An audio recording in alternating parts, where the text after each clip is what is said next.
Hi, this is Aaron Holmberg at Corvallis Middle School, and this video here is to teach your student a couple things. First of all, most obviously, this video is about learning multiplication algorithms, and there are three different ones here: the expanded algorithm, the standard algorithm, and then sort of a blend that I've jokingly called the expanded algorithm. The second major thing that I want to do with this worksheet, though, is teach you as a parent and as a student how to maybe use a worksheet that's made for teaching some sort of procedure more efficiently than you might have done it before. So one of the first questions I want to address is why bother doing all three of these different methods here for multiplication? The best simple answer I can give is that it's sort of like a story. If you have a car and the only way you can fix that car when it's broken is to pay somebody else to do it, it would make sense, and we would prefer that we could fix our own cars and not have to pay somebody else if that were possible. Of course, cars are pretty complicated, and we end up having to trust somebody else to do that. And an algorithm is much less complicated, but we should be able to solve our own mistakes.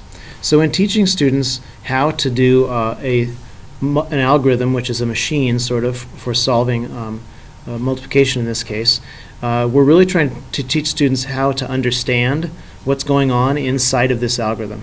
In the traditional sense, in the standard sense, this is what we want students to do. This algorithm right here is the most efficient. It condenses all of the work into the smallest space.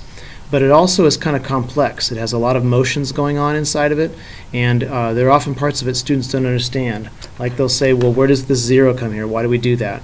And the answer, you do it just because you do. Well, it works, but that's not really good enough.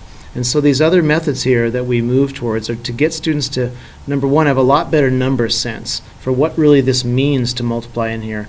But it also enables them to track their errors. And this particular algorithm, which is one we only use for a little while, really teaches them what the directions are that they are working with and what numbers they're actually multiplying, preserving their place value sense that this sort of algorithm doesn't.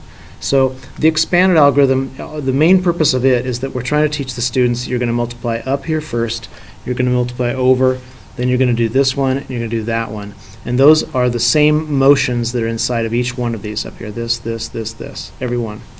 But it also helps the students see the place value. So of course, what's happening in the expanded algorithm is you've got 3 times 5 is 15, but this one is actually not 5 times 5, it's 5 times 50. And that would be 250. And 40 times 3 is 120. And 40 times 50 is 2,000. And those get added up there. And basically, those are all the same products that are right here. And then, like, these two products have been merged into that one. 15 plus 250 is 265. 120 is merged with 2,000 to be 2120, and so forth. So you can see that basically there's just a condensing. This teaches how this algorithm over here works, and then what's going on inside of that is sort of stretched out apart here like that. Now, this isn't actually shown on this worksheet. The next thing I want to do is I want to teach you how to do this so that you're really practicing a skill a lot. And it might be a little bit novel, but I believe it can be very effective.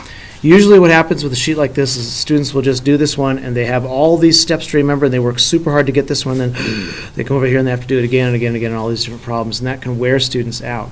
So what I like to do is tell students, repeat the step over and over again. So I'm going to do the expanded algorithm. I'm going to do that on each one of these, and I'm going to save the standard, and I'll merge my work together. So first of all, I'm going to come over here to this one, and with whatever colored pencil I'm going to use, my first step is going to be the same color the whole time.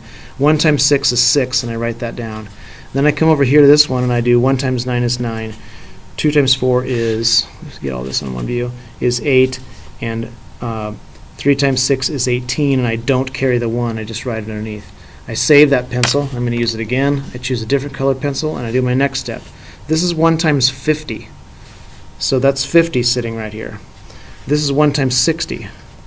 This is 2 times 5, 2 times 50, which is 100. And this is 3 times 60, which is 180. Now, on the back of this paper, of course, I've got a second page here, and what I would recommend to students is that they don't just stop with the first 4, but they actually do this first step in orange. They do it all the way through the second page on the back as well. And you'll see that when I get done with this key. My next step is to do 20 times 6, which is a 12 with a 0. 30 times 9 is 27 with a 0. 30 times 4 is 12 with a 0. 4 times 6 is 240 with a 0. And then, of course, you do that on the back. Choose my last color. 20 times 50. 2 times 5 is 10, but I'm going to have 2 zeros in there. It's 1,000.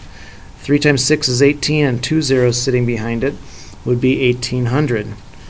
30 times 50 is 1,500. 3 times 5 is 15, and you've got the 2 zeros of the 30 and the 50 sitting behind it. 40 times 6, got a 0 and a 0 or behind those two. That's going to be 2,400. Okay, now I've got all those. My next step is just to grab my regular old pencil and to sum them up. These, by the way, are called partial products, and the answer to a multiplication problem is called the final product. So 6, 7, 1, 1 is my final answer there. I come to this one here, 9 and 13, I carry 1. That's 10 plus 1 is 1, and 1 here, I carried. And that one is 2139 is my final answer. Down here we've got 8 and 2 and 7 and 1, and that's my final answer. And sum these up is 8. This is 12, 13, carry the 1. That's another 8, and this is 2. Okay. Now, the value again of doing this is by step by step by step. Students are rehearsing pieces of each of these algorithms over and over again.